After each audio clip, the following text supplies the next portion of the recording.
அண்மை செய்தியாக பார்த்து வருகிறோம். ராமநாதபுரம் மாவட்டம் சாயல்குடி அருகே ரோஸ்மா நகரில் 60 மீட்டர் தூரத்திற்கு கடல் அரிப்பு ஏற்பட்டிருக்கிறது. கடற்கரையோரத்தில் உள்ள கல்லறை தோட்டத்தை அரித்து இழுத்து சென்ற கடல் அலைகளால் அங்கு பரிதாபமான நிலையானது ஏற்பட்டிருக்கிறது. அண்மை செய்தியாக பார்த்து வருகிறோம். கடல் அரிப்பானது குடியிருப்புகளை நெருங்குவதால் அங்கு மீனவ கிராமத்திற்கு தற்போது பரிதாபமான நிலை ஏற்பட்டிருக்கிறது. அது தொடர்பான அண்மை செய்திகளை பார்த்து வருகிறோம். மேலும் விவரங்களோடு இணைகிறார் செய்தியாளர் பூபேஷ். வணக்கம். மேலும் விவரங்கள்.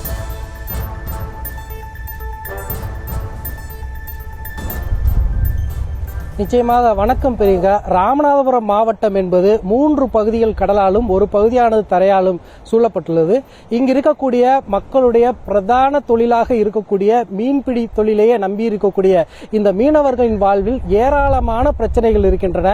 தங்களுடைய வாழ்வாதாரத்தை தக்க வைத்துக் கொள்வதற்காகவே நாள்தோறும் இவர்கள் செத்து பிளக்கும் நிலையிலேயே இவர்கள் வாழ்வியலை கடந்து செல்லக்கூடிய நிலையில் ராமநாதபுரம் மாவட்டம் சாயல்குடியை அடுத்த ரோச்மா நகர் பகுதியைச் சேர்ந்த மக்களுக்கு தாங்கள் இந்த பகுதியில் வாழ்வதே பெரும் சிக்கலாக இருப்பதாகவும் இந்த சவால் நிறைந்த வாழ்க்கையை தங்களால் வாழ்வதற்கு நித்திய கண்டம் பூர்ண ஆயுசு என்பது போல இருப்பதாகவும் இவர்கள் வேதனை தெரிவிக்கின்றனர். இந்த பகுதியில் கடல் அலையின் சீற்றம் அதிகமாக இருப்பதன் காரணமாக இந்த பகுதிக்குள்ளாக கடல் அரிப்பு ஏற்பட்டு இங்கு இருக்கக்கூடிய கல்லறை தோட்டத்தின் பல கல்லறைகளையும் இழுத்துச் செல்லக்கூடிய காட்சிகளை நம்மால் பார்க்க முடிந்தது.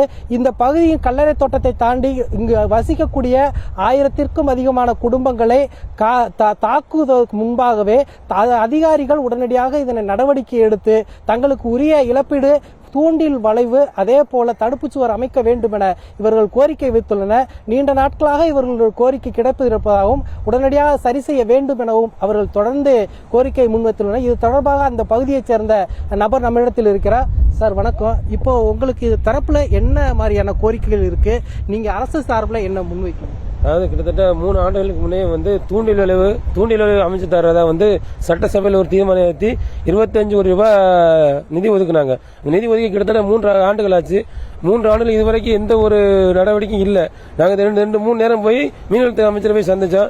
அவங்க என்ன சொன்னாங்கன்னா, மத்தியில இருந்து எங்களுக்கு ஃபண்டு வரல, ஃபண்டு நாங்கள் ஒதுக்கி தரோம் அப்படின்னு சொன்னாப்ல. இப்போ கிட்டத்தட்ட 3-4 மாதங்களாகவே இந்த கல்லறை தோட்டம் ரொம்ப அரிப்பு உள்பட்டு எங்களுடைய முன்னோருடைய கல்லறை எல்லாமே கடலில் அரிச்சிட்டு போயிருச்சு. நாங்களும் திருப்பி போய் மீன்வளத்துறை அமைச்சர் திருப்பி போய் சந்திச்சோம். அவங்கள்ட்ட மனு கொடுத்தோம். நாங்கள் கூட அவங்களுக்கு அதை பண்ணித்தரேன்னு சொன்னாங்க. திருப்பி அவங்களும் பார்த்தாங்க. கிட்டத்தட்ட இப்போ 3 மாசம் ஆச்சு. எந்த நடவடிக்கையும் இல்லை. இப்போ பார்த்தீங்கன்னா இப்போ இன்னைக்கு கிட்டத்தட்ட ஒரு 3-4 பெட்டி வெளியே இருக்கு. இப்போ நாங்கள் திருப்பி நாங்களாவே மண்முடி அடக்கி அதை கொஞ்சம் தற்காத்தோம்.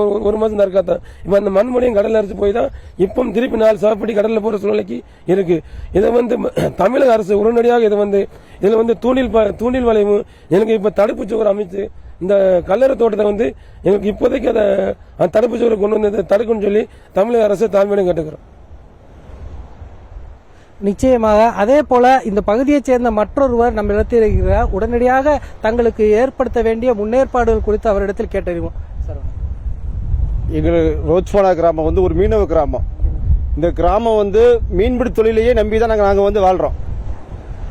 ஒரு 3 ஆண்டுக்கு முன்னாலே 110 விதிகளை அரசு 25 கோடி ரூபாய் உங்களுக்கு தூண்டில் விளைவு போட்டு வந்துடுறோம் சொல்லி அறிவிச்சாங்க.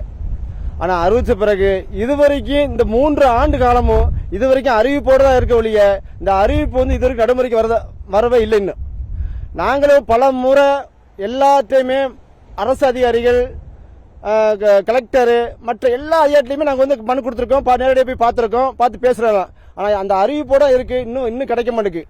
இந்த தூண்டில் பழங்களுக்கு போட்டா மட்டும்தான் எங்களுடைய வாழ்வாதாரம் சிறப்பாக இருக்கும். நாங்க அலைகளோடையும் படகுல கடல்ல தாழ்ந்து இப்பெல்லாம் போய்கிட்டு நாங்க இருக்கிறோம். நாங்க எங்களுடைய வாழ்வாதாரமே எங்களுடைய தூண்டில் விளைவு, எங்களுடைய மீன்பிடி தொழில்.